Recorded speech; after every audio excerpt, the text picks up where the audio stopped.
Ball. Shruti, first of all আমি মায়া নই, মাহাতি। আর Mahathir অর্থ হলো গত 8 মাস ধরে আমার স্বামী আমাকে সেক্সুয়ালি টর্চার করছিল, সেই জন্য ওর মাথায় হাতুড়ি মেরেছি, ব্যাস। মায়া এরকম বলিস না, আমার ভয় করছে। মায়া অ্যাক্সিডেন্টে মারা গেছে। এখানে যে আছে, যে তোর সঙ্গে কথা বলছে, সে হলো মাহাতি। ছোট থেকে এখনো পর্যন্ত যে আমার সব দিয়েছে, আর যে কোর্টে গিয়ে দাঁড়াবে সেটা মাহাতিই হবে। ঠিক আছে, এই কথাটা আমাদের লয়ার জানে তো? না, কেউ জানে না এটা। মাহাতির জন্য ফাইট করতে যাওয়া ও একমাত্র লয়ার যাকে আমি পেয়েছি, আর এখন উনি মাহাতির জন্য কোর্টে কেস লড়বেন। স্যার এসে গেছেন, আপনি চলুন।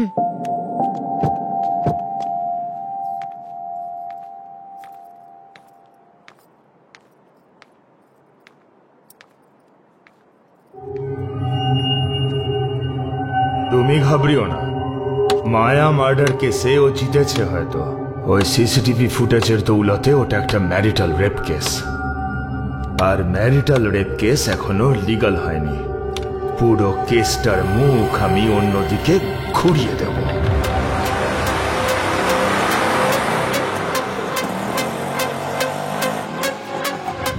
আমাদের অপোজিশনের ওরা যত বড়ই কেউ কেটা হোক না কেন, এই কেস ছেড়ে কোর্ট থেকে লেজ গুটিয়ে পালাবে।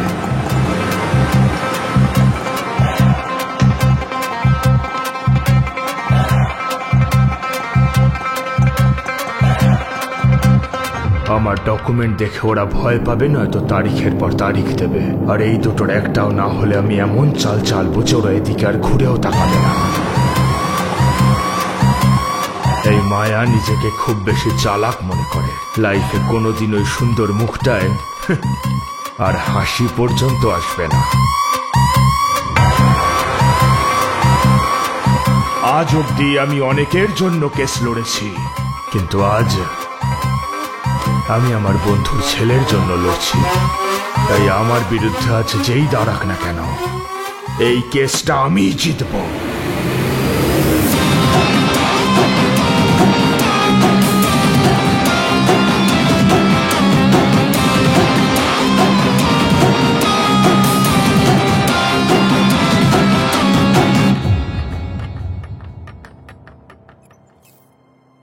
অনেক দিন ধরে এই টর্চার চলছে স্যার। সেই জন্য যখন ও ব্যাঙ্গালোরে গিয়েছিল তখন আমি সিসিটিভি ক্যামেরা ফিট করেছিলাম। ওখান থেকে ফিরে এসেই ও আমাকে সেক্সের জন্য ফোর্স করেছিল। আমি ওকে বলেছিলাম যে আমার পিরিয়ডস চলছে, ও বলেছিল কোনো ব্যাপার নয়, আর তারপর আমাকে ফোর্স করে। আমি বারণ করতে আমাকে ফ্লাওয়ার ভাস দিয়ে মাথায় মারে, দেয়ালে মাথা ঠুকে দেয়, ডাইনিং টেবিলে আমাকে আছাড় মারে। তখন থেকে এইসবই চলছে স্যার। নিজেকে ডিফেন্ড করার জন্য আমি হাতের সামনে যা পেয়েছি সেটা দিয়েই ওকে মেরেছি।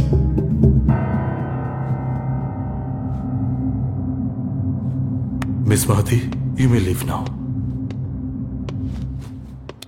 দেখলেন তো your honour, sexually aggressive Mister Rajkumar পড়াশোনা আর আচরণের মধ্যে কতটা পার্থক্য উনি দেখিয়ে দিয়েছেন। ওয়াইফের শরীর খারাপ থাকা সত্ত্বেও সেসব তোয়াক্কা না করে সেক্সের জন্য প্রেশারাইজ করা খুবই ঘৃণ্যকর একটা কাজ। সেই জন্য এটা রেপ, আনন্যাচারাল সেক্স এবং অ্যাটেম্পট টু মার্ডারের ধারায় কড়া শাস্তি দেওয়ার জন্য আবেদন করছি। Objection my lord. হয়ে গেছে তো আপনার, নাকি আরো কিছু বাকি আছে? এই যেমন ধরুন প্লিজ লাইক, শেয়ার, সাবস্ক্রাইব, এই ধরনের কিছু। Order order order. বিশ্ববাবু মনে হয় সম্পূর্ণ প্রস্তুতি নিয়ে এসেছেন ইওর অনার। খুব সুন্দরভাবে ব্যাপারটা বললেন উনি। নাও কামিং টু দ্য পয়েন্ট, আজ একটা দারুণ সিনেমা দেখতে পেলাম আমি মায়া টিভি চ্যানেলে। মাহাতি দেবী যে ডিরেকশনটা দিয়েছেন, দুর্দান্ত একটা dubbed film. Shri Lakshmi Narayan films প্রযোজিত খুব সুন্দর একটা বাংলা এবং হিন্দি ভাষায় ডাবড করা সিনেমা। এই ম্যাডাম স্ক্রিপ্ট লিখেছেন, আর এই সাহেব ডায়লগগুলো আওড়াচ্ছেন। আরে স্যার, ওই ডাক্তারবাবু যোগ বললেন আর পেশেন্ট তাই শুনে হেসে ফেললেন, সেরকমটাই লাগছে। Good job Mahati Devi. Dubbing এ কিন্তু আপনার ফিউচার উজ্জ্বল। My blessings are always with you. যখন কানে শোনা জিনিসে বিশ্বাস না হয় তখন চোখে দেখলে সেটাই বিশ্বাস করা উচিত। এই ভিডিও দেখে আশা করি আপনি সত্যিটা বুঝতে পেরেছেন। আরও একটা বিষয়, ইওর অনার, বশিষ্ঠবাবু একজন ভালো কমেডিয়ান। সাউন্ড এফেক্ট নেই, তাও বেশ ভালোই হাসাচ্ছেন। বাহ, স্ট্যান্ড আপ করতে শুরু করুন, ভালো ফিউচার স্যার। বশিষ্ঠ বাবু,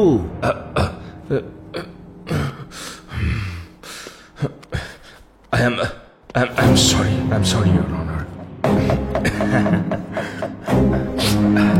এতক্ষণ আমরা যা শুনলাম সেটা অন্যরকম, আর যেটা ঘটেছিল সেটা অন্যরকম। Video please. আমার ক্লায়েন্ট রাজকুমার যখন বেঙ্গালুরু থেকে ফিরলেন তখন প্রতিবারের মতোই তিনি তার স্ত্রীর ঘনিষ্ঠ হওয়ার চেষ্টা করেছিলেন, কিন্তু তার স্ত্রী যে এত সুন্দর প্ল্যান করে সিসিটিভি ক্যামেরা বসিয়েছিলেন সেটাই বেচারা জানতেও পারেননি। হ্যাঁ, তাই স্ত্রীর আরো কাছে যেতে থাকেন। উনি ভেবেছিলেন স্ত্রী আর কি করছে হয়তো, কিন্তু মাহাজি দেবী ওখানে থামেননি। তোমার পরিবারকে আমি পথে বসিয়ে দেবো, এই সব কথা বলতে থাকেন। আর আমার ক্লায়েন্ট পরিবার সম্পর্কে এরকম কথা হজম করতে পারেনি, তাই রাগের বশবর্তী হয়ে উনি ফ্লাওয়ার ভাসটা তুলে ওনার মাথায় মেরে দেন। উনি জানতে চান স্ত্রী এরকম করছে কেন। তখন মাহাতি দেবী একটা হাতুড়ি দিয়ে ওনার মাথায় আঘাত করেন, জ লাইন ড্যামেজ করে মুখটাকে ক্ষত বিক্ষত করে দেন। ইওর অনার, এই মুহূর্তে আমার ক্লায়েন্ট কথা বলার মতন পরিস্থিতিতেও নেই, আর তাই ওনার যা বক্তব্য উনি একটা চিঠিতে লিখেছেন, আমি সেটা কোর্টে সাবমিট করেছি, আপনি দেখতে পারেন না। Objection, your honour. Mahati dubbing করেছে এটা বলে উনিও মজা করেছেন, তাহলে এখন উনি যেটা করছেন সেটা কি? বাস্তব এটা নয়, ইওর অনার। সত্যি এটা যে ওখানে এইসব কিছুই হয়নি। রাজকুমার জোর করেছেন, উনি মানা করা সত্ত্বেও। কারোর ইচ্ছার বিরুদ্ধে যদি তাকে জোর করে সেক্সুয়াল ডিজায়ার ফুলফিল করতে যাওয়া হয় তাহলে সেটাকে রেপ বলা হয়, ইওর অনার। সেই মহিলা যদি আপনার স্ত্রী হয়, পরস্ত্রী হয় বা কোনো প্রস্টিটিউট, সেটাকে রেপই বলা হয়। এই সমস্ত আপনার অভিপ্রায় নাকি সিনেমার ডায়ালগ? এত কিছু বলার থেকে তো ওই সিসিটিভির ফুটেজটা উকিল সাহেব একটা পেন ড্রাইভে নিয়ে নিজের সিনেমায় জুড়ে দিতেন, তাহলে বোধহয় ফল আরো ভালো পেতেন।